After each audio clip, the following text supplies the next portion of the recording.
Hi guys, this is Ashley back with another video. Before we get into the video, like, comment, and subscribe to the channel.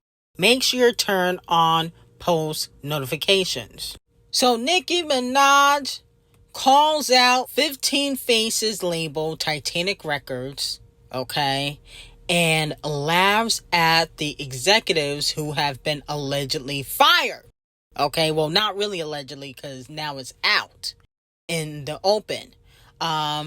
As you know, Julie Greenwald had gotten fired a few months ago, and it also has been reported that Kevin Liles, who is part of Warner, or who was part of Warner, also has gotten fired, and other executives under the Warner Titanic umbrella have been getting pushed out and laid off, okay?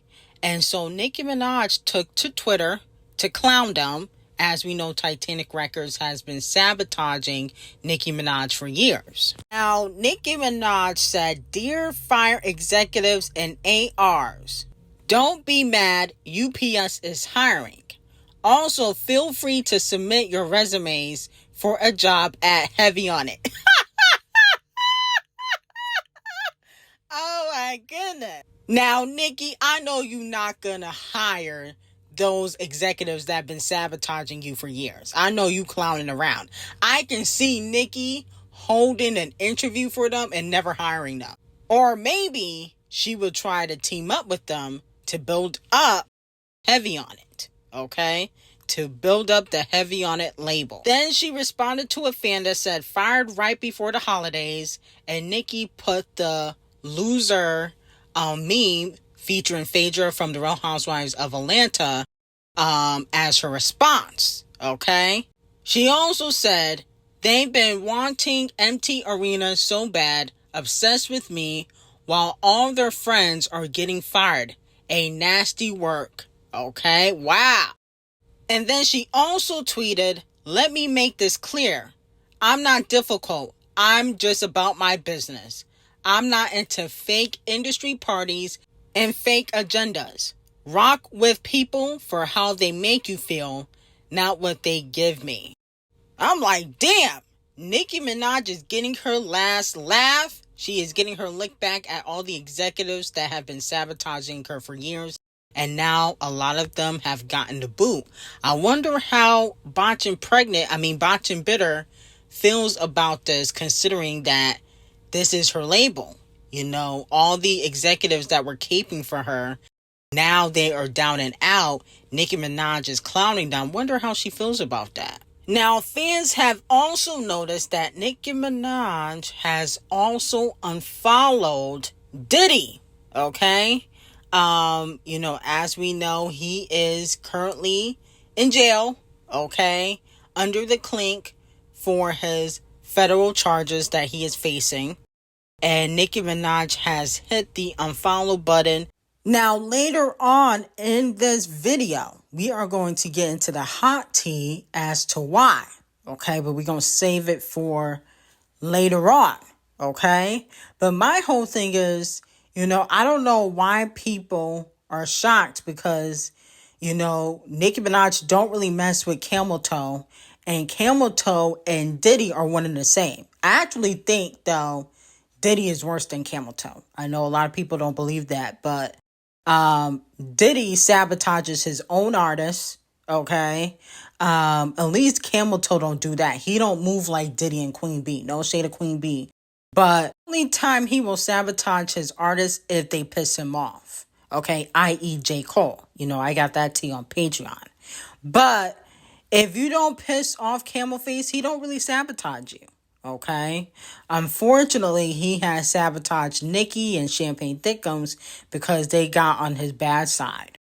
But if you stay on his good side, he don't really sabotage you. Queen B and Diddy be sabotaging people for no reason. You don't even have to get on their bad side. They gonna sabotage you. Okay. Diddy sabotaged all his artists that he signed. Okay. All of them. Faith Evans, Biggie, Danity Kane, all of them. Now, moving on to Doja Cat, it has been reported that Doja Cat has never won an EBT award, okay? And she's more black than Botchin' Pregnant or Botchin' Bitter, 15 Faces, whatever you want to call it.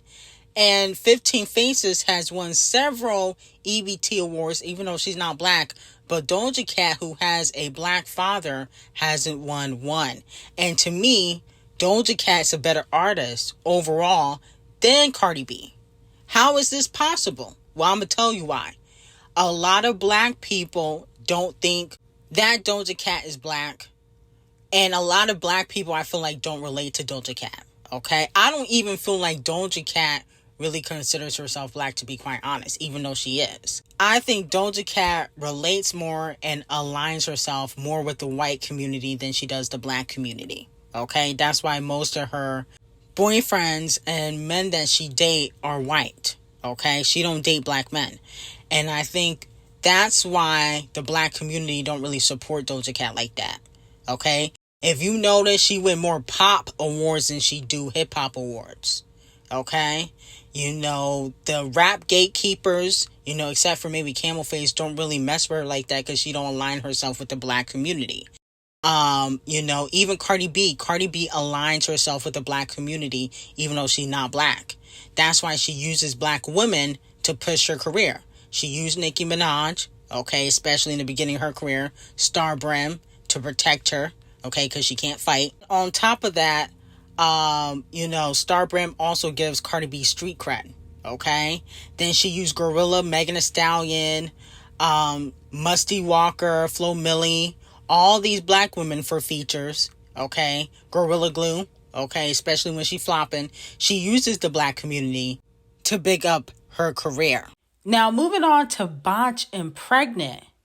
Since Titanic Records has laid off hundreds of employees, CEOs, and executives, okay, allegedly this will affect Botch and Pregnant and other artists at Titanic Records when it comes to their budget. Allegedly, I'm hearing that, you know, Cardi B's budget may not be what it used to be, okay, because of the layoffs and how Titanic Records is in debt. You know, this is public information that they are in billions of dollars in debt, thanks to Cardi B and several other artists who have not fully recouped any money for Titanic Records. They haven't really fully recouped. That's why Titanic partially is in debt, is because Cardi B is not recouping any money. They spent too much money paying for payola and awards. They forgot that an artist is supposed to recoup what they spend on the artist, okay? And it's not like Cardi B, Bruno, Lizzo, and other acts like Ed Sheeran. They don't release often. You know, it's like once every 5 years. So that also is one of the reasons why they are in debt. And so I heard that Cardi B's budget may not be what it used to be for the next album. Okay? Now, if I was Cardi B, I think she should follow the Nicki Minaj and Queen Bee trend and not put out any music videos. Music videos cost. Remember, she spent $2 million on Bozos, and that didn't even go top 10. Okay, $2 million on the Bozos music video. So if I was her, I would follow that trend of not putting out any music videos. Maybe she should do a surprise drop. I think that Cardi B has enough controversy and PR stunts behind her to do a surprise drop. Now, moving on to Scratch Off. Scratch Off does a podcast interview with Angel Reese and Mariah the Scientist. And she talks about her getting hacked and a new collaboration that she got on the way. Listening to it, what's I like that. What's the collab that you would love to have? Like, what's your next? That's a good question. I just did a collab with my favorite current artist. Who? You can't say. She can't say. You know what? I would say it's a girl. I'll say that. I would say it, but because it's not my song, I don't want to. Okay. Like, you know. Yeah. But that's my favorite current artist. Like. So let me know who y'all think it is. Some people are saying that it could possibly be Flo Milli. She did the Sunday Service remix with Flo Milli, and that song flopped. But I think Flo Milli might want to swap. Now, other fans are saying that she finally is getting her Sabrina Carpenter collaboration because a few weeks ago, she was listening to Sabrina Carpenter's album. And Scratch Off did a song with Jungkook from BTS. She's done a song with Cardi B and Megan Thee Stallion, Usher. So maybe Sabrina called her to hop on the deluxe. And let's not forget, she even got a song out with Champagne Thickums. That song flopped though. Now, she also talked about her getting hacked. This is what she had to say. Well, you know we follow each other on Twitter. Did you get hacked? Girl, yes. I'm howling on Twitter at 2 o'clock in the morning, girl. I'm like, what is going on? Mind you, I don't even know that I'm hacked on Twitter yet. No. Let me not lie. Okay, I knew my Twitter was hacked, but I was like, damn, why they not tweeting? So boom. Okay, this what happened. So I was at the gym and I was trying to post a Snapchat. Y'all add me on Snapchat. Listen, a lot of. Add on Snapchat. So I'm in the gym trying to post my little elliptical, and it didn't upload. So I was like, that's funny. Maybe the service went out in the area or whatever. Get home, and now I'm trying to click on Twitter. Right. And it's not opening. So I'm like, but my service is back. I'm not even knowing my phone got service because I'm at home now and it's connected to the Wi-Fi. Right. My whole phone lost service, but I'm trying to get on Twitter, and it wasn't letting me log in. So I go to my email and it say, thanks for giving permission to @D0JA. This gives this account permission to DM, tweet, everything. So my SIM card got hacked. Like, how the f is y'all doing this? How is that happening? How do that happen? So I had to get a whole new phone. That's crazy. And people thought you was really tweeting that. And I'm like, bro. They thought you was really tweeting. Then they get to tweet about shouting. I'm like, now they really gonna believe this. What? That was not me. It's so funny that Scratch Off can bust shots in records, and she was dogging Nicki Minaj out on social media, especially on Twitter. But now she's scared to say her name. And I really don't believe that she was hacked. I think it was a PR stunt. No shade to Scratch Off. Now, moving on from that, The Weeknd and Nicki could possibly do another collaboration. Would y'all be here for that? She is working on Pink Friday 3. Now, she tweeted, how does The Weeknd still have the sweet, young sounding falsetto? Okay, and she shared her link to Stationhead. The Weeknd responded with pink hearts. So let me know if you guys will be here for a collaboration. Now, they already collaborated twice. He was on the Queen album. The song is called Thought I Knew You, okay? And, she was on the Hills remix, okay? I believe it was her, and I think Eminem did another version of the Hills remix. So let me know if you guys would be here for it. I definitely would be here for it. But I don't like the current Weeknd. I don't like the new sounding Weeknd. I like the old Weeknd. Back when he was on drugs, he was high. He was on that lean. He was popping pills. I don't like this new Weeknd. I don't know if he's sober or not, but maybe the drugs help with the creativity. Because I don't like sober Weeknd. Okay, no shade. Something is off about his newer music. I don't know if he's sober or not, but it sounds like it. And I don't like that. Sorry, y'all can call me toxic all y'all want, but I don't care for the overly pop The Weeknd. I don't like that. The overly pop EDM. I like it when he was doing his R&B thing. He was on drugs. He was talking about popping pills. I like that. Sorry, I hate to say it, but that was the Weeknd I love. I don't like this new sounding Weeknd. Now, Live Nation heard Nicki Minaj's complaint. They decided to promote Nicki Minaj on their social media page after she called out Live Nation and Camel Face for basically not promoting her second leg tour on Stationhead. And she says she thought that they were being strategic because they want her second leg to flop. Okay, even though it's not flopping, she's still selling out. They said, make no mistake, Nicki Minaj is always and will be the pink print, counting down to her back-to-back shows in LA this weekend before her Pink Friday 2 World Tour wraps up in Queens next month. See you there. Okay, so finally they're trying to promote I think Camel Face told him not to promote, but to make it look like they not in cahoots with Camel Face, they're obviously going to promote her now after she says something. They wasn't doing it before though, okay? Not since she was going toe-to-toe with Camel Face. Now, speaking of Camel Toe, a lot of fans are calling out Camel Toe for allegedly grooming Queen Bee, Foxy, and Rihanna. A lot of people are saying that she was groomed and she is a victim. If Camel Face goes down, a lot of fans feel like Queen Bee should not go down because she was groomed. And personally, I agree with that statement. I don't think she should go down with Camel Face if he goes down. Because at the end of the day, you can't really control what your spouse does. Queen Bee could be secretly getting abused. We don't really know. And I don't mean necessarily physically, but mentally and emotionally. I mean, he cheated on her for years, okay? And it was only when she went public, he has kind of simmered down with the cheating. But I still think he do be dibbling and dabbling in the hay, if you know what I mean, okay?